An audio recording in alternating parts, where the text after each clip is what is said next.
PCOS আর PCOD এই দুটোর মধ্যে ডিফারেন্স কি? আমরা তো দুটো নামই প্রচুর শুনি, তো এই দুটোর মধ্যে ডিফারেন্স কি? তো পিসিওডি হচ্ছে পলিসিস্টিক ওভারিয়ান ডিজিজ। এক্ষেত্রে আমরা যেটা দেখতে পারি, ওভারিজে হয়তো এক বা একাধিক সিস্ট হয়, সেটা ছোট হতে পারে, বড় হতে পারে। আর পিসিওএস বা পিএমওএস, তো এটা কি? পিসিওএস হচ্ছে পলিসিস্টিক ওভারিয়ান সিন্ড্রোম, আর পিএমওএস হচ্ছে পলিএন্ডোক্রাইন মেটাবলিক ওভারিয়ান সিন্ড্রোম। দুটোই কিন্তু একই জিনিস। এখানে আমরা বুঝতেই পারছি যে এখানে কিন্তু আমাদের শুধু সিস্টের কথা নয়, এটা একটু সিভিয়ারিটির দিকে যাচ্ছে।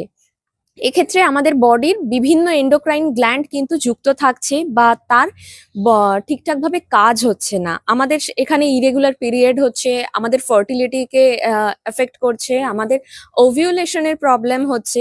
এছাড়াও কিন্তু ইনসুলিন রেজিস্ট্যান্স আসছে, বা হয়তো ওয়েট গেইন হয়ে যাচ্ছে, বা ওয়েটটা যেটা থাকছে সেটা স্টাক হয়ে যাচ্ছে। ডিফিকাল্টিস আসছে ওয়েট লস করতে।